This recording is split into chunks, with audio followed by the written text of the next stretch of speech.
कोहरा सुबह के 8:30 बजे कानपुर।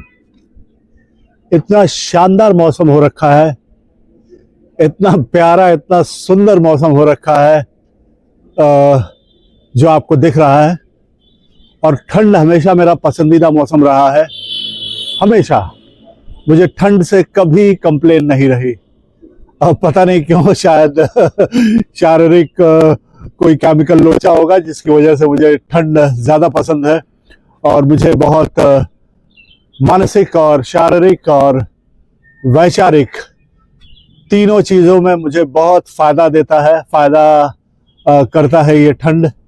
जो मेरा स्वभाव है शायद, जो मेरे विचार हैं शायद, जो मेरा नेचर है शायद, उस हिसाब से ठंड हमेशा मुझे बहुत बहुत बहुत एंटरटेनमेंट देती है और मैं इसको बहुत एंजॉय करता हूँ। आप भी देख रहे हैं कितना शानदार, कितना प्यारा मौसम है जिसको सिर्फ महसूस किया जा सकता है। क्योंकि कहते हैं ना, जब कोई चीज़ रहती है तो आदमी उससे परेशान होता है, और जब वो चीज़ चली जाती है तो फिर आदमी उसको याद करता है। तो ठंड भी वैसा ही है। ठंड का मौसम यहाँ यूपी में 3-4 महीने रहता है, लेकिन इतना शानदार रहता है ये मौसम जो आदमी को पूरा रिफ्रेश कर देता है। हर मौसम की अपनी विशेषता है, वैसे ही शायद ठंड की भी अपनी खूबी, सुंदरता और विशेषता है।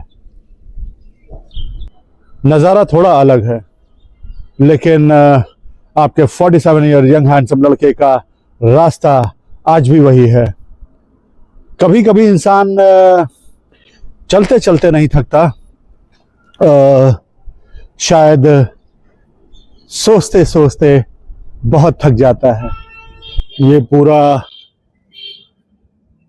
आसपास का नज़ारा जो मैं कोशिश कर रहा हूँ कि मैं पूरा कवर करूँ, जो कि शायद पॉसिबल नहीं होगा, लेकिन जितना भी मुझसे हो रहा है, मैं चारों तरफ का ये दृश्य आपको दिखाने की कोशिश कर रहा हूँ। पूरा अपने टेरेस से पूरा ट्राइपॉड खोलकर उसको फुल लेंथ में लेकर मैं अपने हाथों में उठाकर पूरा दिखाने की कोशिश कर रहा हूं।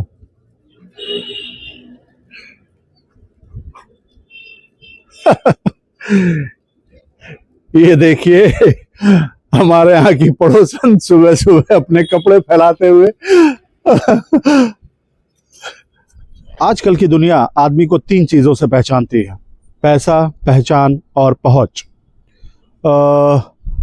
और जो इन तीनों की बाउंड्रीज से बाहर निकल गया हो, उसे समझने में दुनिया सबसे ज़्यादा समय लेती है। मेरे पास पैसा नहीं है, ये बात मैं छुपाता नहीं हूँ।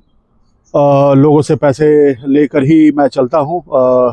जो मैंने पहले भी कहा, मैं उधार लेकर चलता हूँ, लेकिन उस उधार का मुझे डर भी नहीं है, क्योंकि जो मुझे उधार देते हैं उनको पता है कि जब इसके पास आएगा तो शायद ये काउंटलेस रिटर्न करेगा, नंबरलेस रिटर्न करेगा।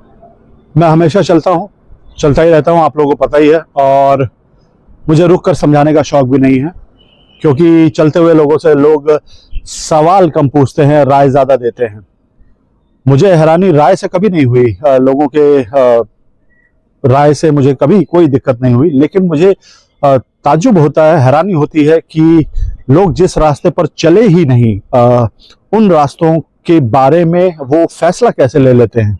एक ऑब्जर्वेशन है कि जो लोग अलग रास्ते पर चलते हैं, कुछ बेहतर करने की कोशिश करते हैं, दुनिया से अलग कुछ नए रास्ते पर चलते हैं, उनके बारे में बहुत सारी बातें कही जाती हैं, उन चर्चाएं होती हैं, गॉसिप्स होते हैं। लेकिन सबसे अजीब बात यह है कि जो अलग चल रहा होता है और जिसके बारे में बातें होती हैं, अगर उसको ये बातें पता चलती हैं तो भी उसे अफसोस नहीं होता, चोट नहीं लगती। क्यों? कि वो शायद ये देखता है कि सामने गुस्सा तो है, लेकिन शब्द बहुत ज्यादा है। और शब्द जब ज्यादा होते हैं तो बहुत सारी बातें कहने के बाद भी आदमी अपनी बात सही तरीके से नहीं कह पाता। तो शायद इसका यह भी मतलब हो सकता है कि जब बात में दम ना हो, सिर्फ चर्चा हो, तो शब्द बढ़ जाते हैं। शायद आज की दुनिया में कुछ लोग दूसरे को देखकर अपना आईना साफ करने में लगे रहते हैं, लेकिन जो इंसान वैचारिक तौर पर, मानसिक तौर पर, दिली तौर पर मजबूत होते हैं, वो किसी को छोटा साबित नहीं करते, किसी को छोटा नहीं करते, लेकिन जो भाग रहे होते हैं, खुद को सर्वोपरि रखना चाहते हैं, तारीफों के शौकीन होते हैं और बस वो मौका ढूंढते हैं कि खुद ऊपर उठने के लिए वो दूसरे को कैसे नीचे दिखा सकते हैं, कैसे छोटा साबित कर सकते हैं। और इस सोच से बहुत अफसोस होता है ये देखकर। शायद मैं गलत हूं, क्योंकि दोनों अलग दुनिया के हैं, लेकिन दोनों के वैसे विचारों में कोई मतलब नहीं, लेकिन फिर भी ऐसा होता है कहीं ना कहीं। शायद तो उस पर मेरा एक ये विचार है, ताकत वो नहीं जो दूसरों को दिखाने के लिए इकट्ठा की जाए या दूसरे को नीचा दिखाने में लगाई जाए। ताकत वो होती है जो हमारे जीवन की रीढ़ की हड्डी को सीधा रखे। मैं बिना पैसों के चलता हूँ, सच है, दुनिया जानती है, लेकिन मैं झुकी हुई गर्दन के साथ नहीं चलता। आपके 47 ईयर यंग हैंडसम लड़के सीकर सन्यासी का ऐसा मानना है कि शायद आदमी पैसों से नहीं, विचारों से और आदतों से बनता है। अगर आप ये वीडियो यहाँ तक सुन रहे हैं, देख रहे हैं, तो शायद आप भी उनमें से नहीं हैं जो जल्दी फैसला कर लेते हैं। आप भी पहले सुनते हैं, फिर सोचते हैं और बोलते हैं। तो ये वीडियो किसी को बदलने के लिए नहीं है एक्चुअली, बस ये याद दिलाने के लिए है कि आप कभी कमज़ोर नहीं थे और आप अभी भी कमज़ोर नहीं हैं। मैं बहस से दूर रहता हूँ क्योंकि बहस शायद सच से नहीं, अहंकार से चलती है, बिना मतलब के शब्दों से चलती है। और जो आदमी अकेले रहना सीख गया, खुद से बात करना सीख गया, अकेले चलना सीख गया, उसे शायद भीड़ की ज़रूरत भी नहीं पड़ती।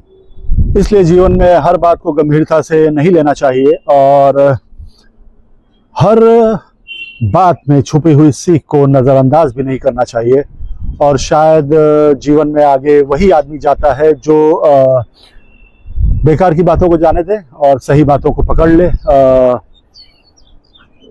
मतलब और शायद इसी का सही संतुलन इंसान को भीड़ से अलग करता है और जीवन में स्थिरता देता है। मैं किसी से जीतने नहीं निकला हूँ, मैं हार से डरता भी नहीं। हाँ, जो आदमी अपनी सिचुएशंस को समझ गया, अपनी हालत को समझ गया और उनके साथ चलना सीख गया, उसे कोई भी वाक्य, कोई भी शब्द नीचे नहीं कर सकता, नीचे नहीं गिरा सकता। तो अगर आपको ये बात थोड़ी सी भी समझ में आई हो या आप इस बात से रिलेट करते हो, तो शायद आप और मैं एक जैसे ही हैं। तो आज के लिए साइनिंग ऑफ। जय श्री राम, हर हर महादेव, जय श्री कृष्ण, जय श्री राधे। खुश रहिए, मस्त रहिए और बने रहिए अपने सीकर सन्यासी के साथ।